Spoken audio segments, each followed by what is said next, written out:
but I love watching him walk goofily and not, I don't know, and just looks silly. And like, there's a scene where Peacemaker shows him up. He's like, man, that's cool. There's a neat unselfishness, there's a selflessness to the role.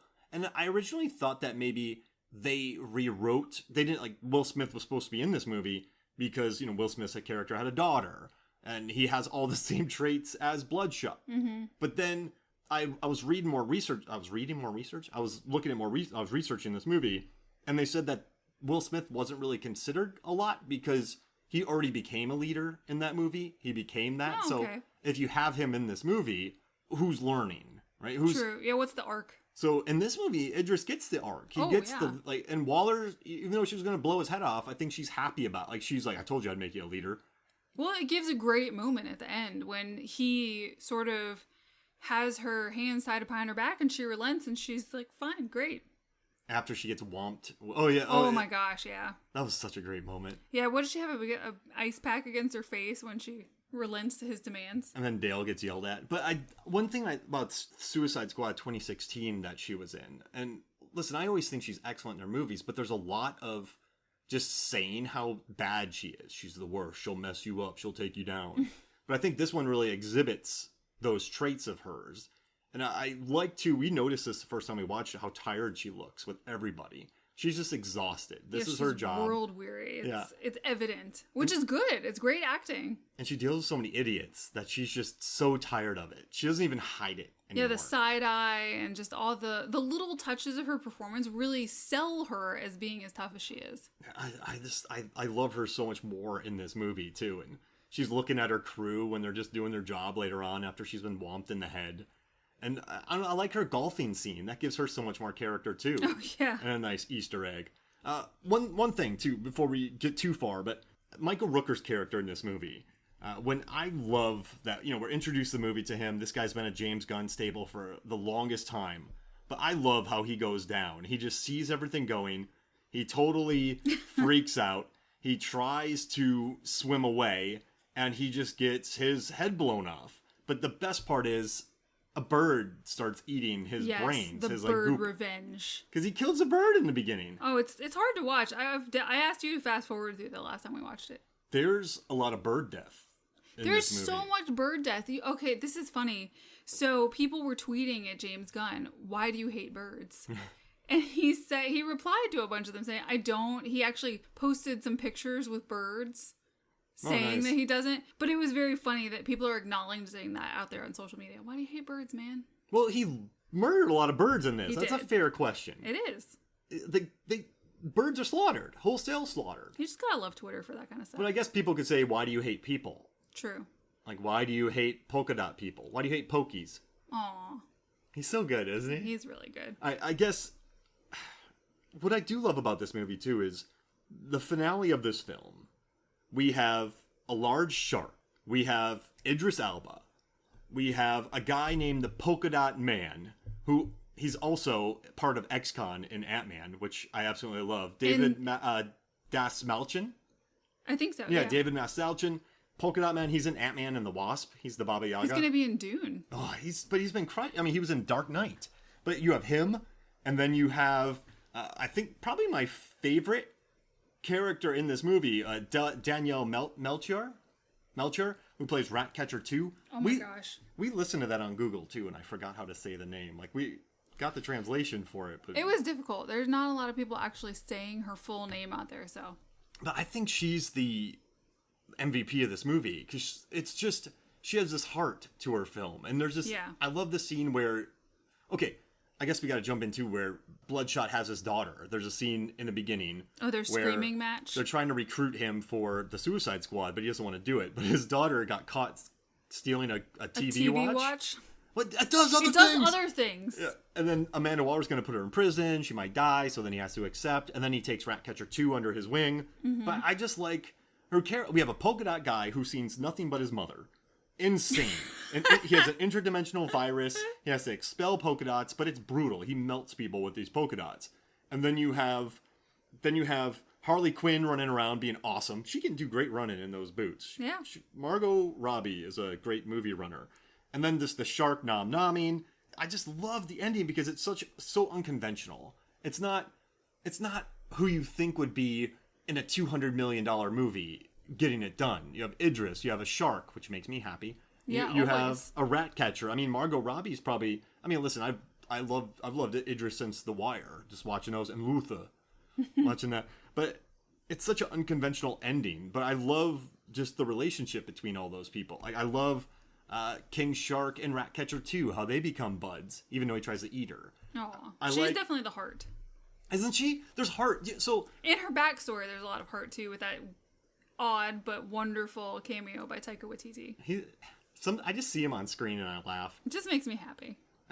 You know what's interesting too is we love the Guardians movies. I like the Guardians movies a lot, and people can disagree with me, but there's just not that heart there. So you have Peter Quill, who's I'm just comparing group movies. Mm-hmm. You have unconventional group movies. You have Peter Quill, who is sassy. You have Nebula, Gamora, who is kind of in the beginning justifiably angry. You have Drax, who's just really literal. You have Groot, who says one word. You have Rocket, who's just very sarcastic and bitter. So you get this, like, not like caustic, but you get this very sarcastic, very sort of jokey, argumentative vibe. Mm-hmm. But in this one, there's a lot of heart in this one. Like Rex, she's just the coolest character. And well, even Idris, we hear his backstory, we see what he's reluctantly doing for his daughter. There's a lot, and then he's fighting for Ratcatcher too, so there's a lot of heart there. I mean, there's a scene that you caught out that I didn't even notice where Rick Flag calls the polka dot man Pokey.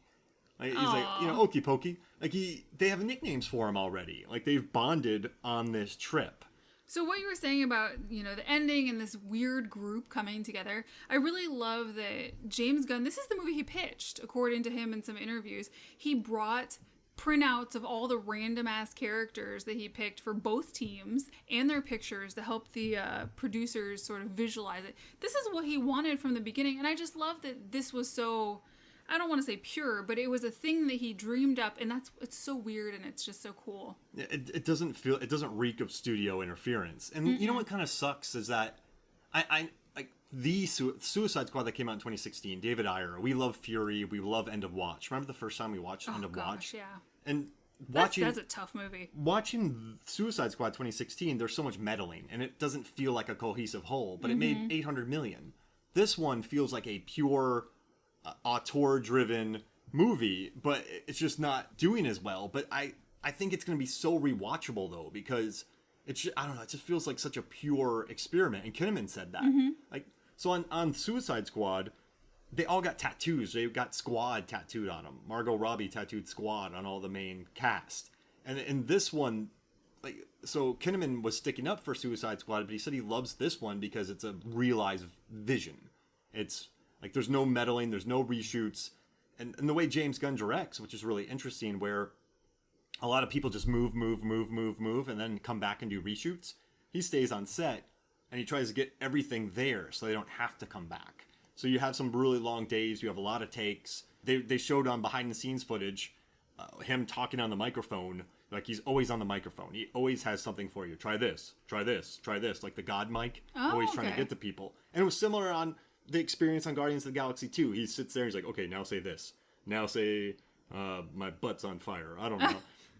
But yeah, he's always he's very collaborative with his actors too. To your point about the microphone, it jogged my memory. I saw an actor say that. He actually came, I was having a rough day. He put down the mic and he came and talked me through the moment. Yeah, it's cool. And then I did it. And because I think he does want a lot out of his actors. Mm-hmm. He wants this tone. I mean, when you think about Wes Anderson, when you think about James Gunn, they do have a very interesting aesthetic. And so you have to stick to that aesthetic, which isn't always natural.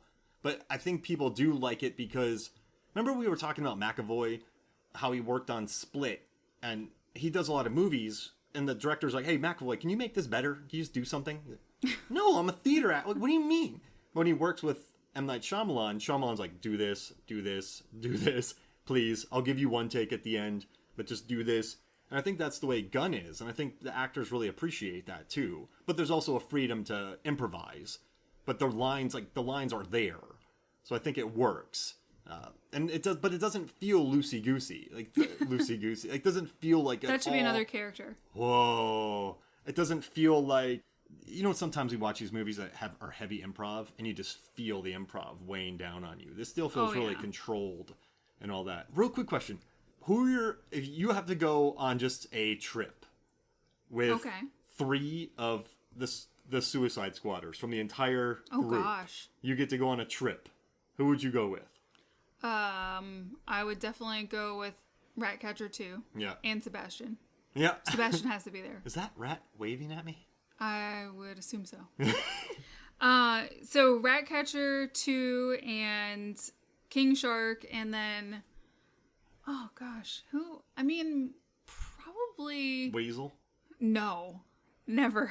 Bloodsport or Flag, because I just like both of them. What about Polka Dot Man? I mean, he's cool. He's quiet. He's very quiet. He likes to dance. Yeah, I feel bad for him. I mean, but I would know that he's just seeing his mother's face the whole time, and that would freak me out. I would take him with, because it seemed like that adventure was really good for him. Yeah. Like, he was really happy at the end before he got squished by Starro. I love Starro, too. I like Starro. I feel... So, the ending with Starro actually makes me feel bad for it. Now, Daniela talks about, or Ratcatcher 2 talks about how she loses respect for him when he says, I own this city, or the city is mine, because at that point he's just taking innocent lives and it's not okay. So he's an interesting villain because you can feel bad for him. He was floating in the stars and he liked it. But then he comes here and he's a captive and he becomes mean and manipulative. He wants to take over and kill. So at that point, he is this sort of sympathetic villain, but then I guess the U.S. government is a worse villain. Yeah, but it makes sense though. I mean, I think some of the best villains are villains. Starro becomes the villain. Yeah, but I do 100%. Think like Killmonger or like Baron Zemo in Captain America: Civil War. I think the best villains, or Mr. Glass from Unbreakable, one of my all-time favorites, where he's clearly the villain. Mm-hmm. He murdered thousands with his different plane crashes, train wrecks. But you understand him because he's Mr. Glass, so he thinks there's an unbreakable person. You see Killmonger, who comes over there, is clearly the villain, no matter what people say. Even the director and writer are like, this dude's the villain. But you understand him. Like, his final line is so powerful.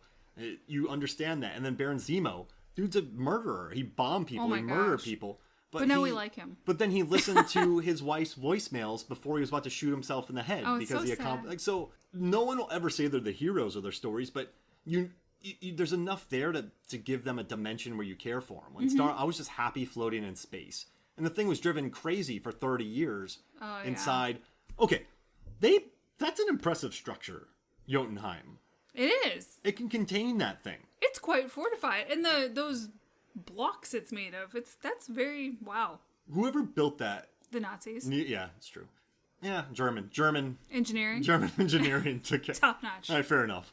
But that's like, they put an aquarium halfway through that thing. They did, yes, with little vicious, that would have killed blobby things that have scary teeth. King Shark would have been killed. Yeah, I like their addition.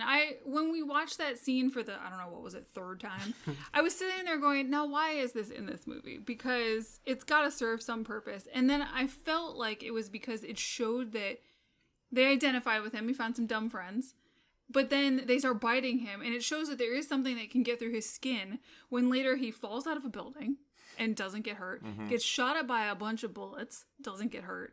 Nothing hurts the thing but these scary little amoebas. They're terrifying. It's good. It's good screenwriting, right? Because when you're seeing that blood pile, I went, no, don't kill my buddy. I know. I was so sad when he hit the ground. Oh my gosh. I love all the memes with him now in Jaws. When he's on like Nom Nom and he's part of the crew. Like, I haven't seen those. We're gonna need more Nom Noms. It's adorable. Hey, so how about this? Let's take a quick break, and when we come back, we will talk more of the Suicide Squad. We'll be right back. Welcome back to Movies, Films, and Flicks. And let's do something real quick. Let's put together our own Suicide Squad. So we need to have cinematic villains. Okay. And we need to form a squad. So you pick 4, I pick 4. And then we're going to go on a mission and try to, I don't know, save the world. So I'm going to pick first. How bad do they have to be? Well, I mean, they're not, some of them aren't that, Ratcatcher's not that bad. Okay. So we can't pick any that we've seen from this. So I am going to take Stripe from the Gremlins film. Ooh. Super smart, evil, and just, if you get him wet, That's an army. You have an army. You're going to overrun humanity. Okay. Yeah, no, you've got a problem.